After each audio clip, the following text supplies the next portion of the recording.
Hey everybody, it's Master Gallengeist here, bringing you my review for Captain America Issue 1. And I'm really intrigued to see where this is going because it did a great job of kind of setting up where we are after Secret Empire and kind of Cap's headspace.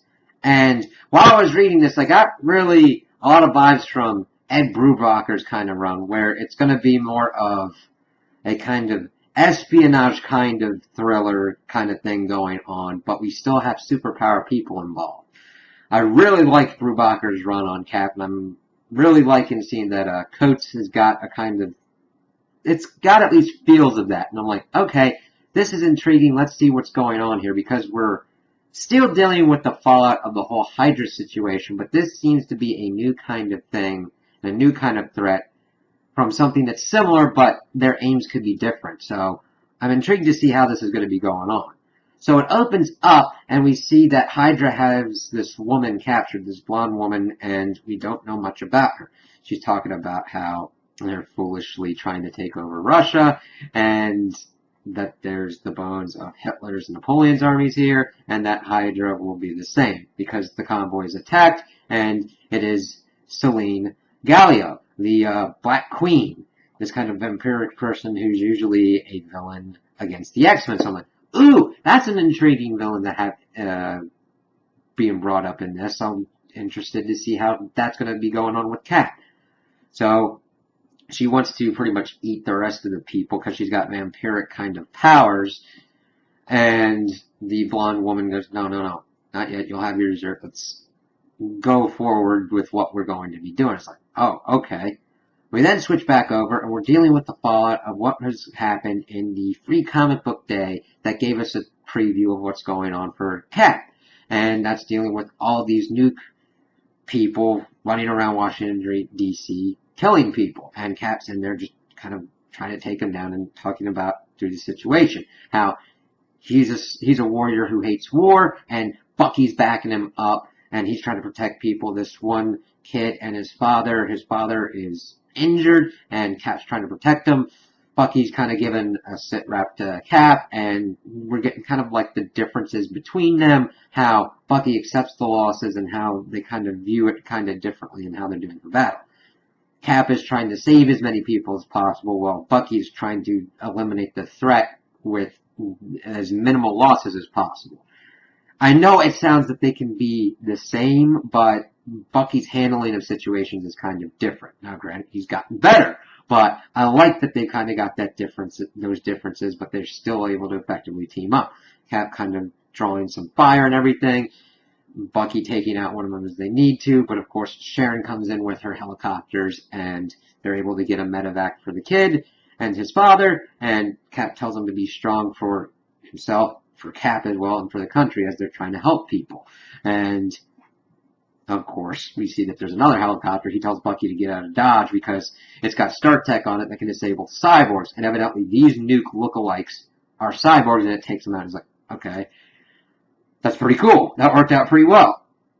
So we see Cap kind of ruminating on the aftermath of what had happened and about this mother who had lost 2 daughters and what he would tell her. And it's really cool seeing the introspection of what Cap is dealing with and thinking about in this time and in his headspace. So I really kind of like that aspect. Of course, we then get the frickin' Thunderbolt Ross on the scene as well, and he's the one that's been appointed by the president to handle this situation. It's like, okay. Now, I know that Ross is sometimes a hero and sometimes a villain, but I don't remember exactly what his status was, but Sharon's like, well, he was kind of pardoned because he led a group of resistors against Hydra. And she's going, a lot of resistors with shady passes have been pardoned as well. So he goes to Sharon, asks her to help him with this whole thing, and Cap offers his help as well because no appearances and everything.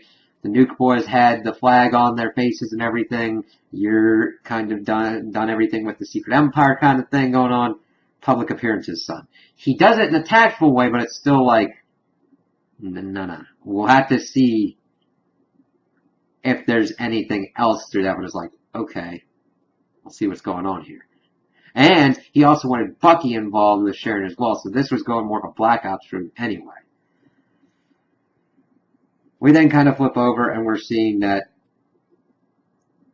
Cap is trying to figure out what's going on with this. He's talking with Sharon. She, of course, is talking about everything that went on with her. Cap's trying to get her to even turn over intelligence or whatnot. She's like, no, okay? Listen, this isn't about how you failed. It's about what was done to you.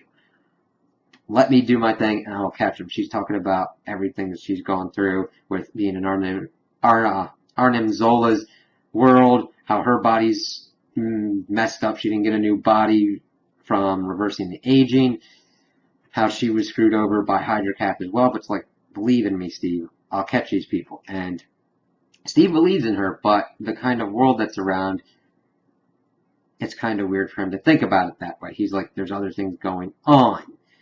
Because then we start seeing that Selene Galileo, the Black Queen, is evidently put on a faith-based initiative somewhere. It's like, okay, she's involved. Von Strucker's involved as well. It's like, holy shit, what's going on? And Steve's just ruminating on, like, what happened, how Hydra broke the people, and ruminating on what freedom means. Because he then goes around and is helping this woman who's about to be mugged in Brooklyn. And one of the people shouts, Hail Hydra, and he kind of knocks him out. He's like, this is wrong, man. We got to figure out how to deal with this. Because it then kind of ends kind of ruminating on what freedom is, and freedom from what, and how were we conquered, or did we conquer ourselves in what we were trying to do as a society. It's like, okay, we'll have to see how this teases out, because we then see Selene and the blonde-haired woman executing this Hydra person in front of the whole crowd that in Russia, that they've liberated their country from Hydra. So it's like, okay, what's their game plan? Now, granted, they are taking out most of the Hydra people that's going on, but I don't think it's going to stop there. And this is going to be an interesting battle for Steve. I like it when it's kind of these kind of shadow games and different kind of things that Steve has to figure out and how he's going to have to deal with this situation. So I think this was a really good start to Coates' run, and I'm really intrigued to see where it's going to go from here. So those are my opinions on the issue. Tell me what you guys think in the comments below. If you liked it, if you didn't like it, if you agree with me, if you disagree with me. Also, like and subscribe, and I hope you have a good day.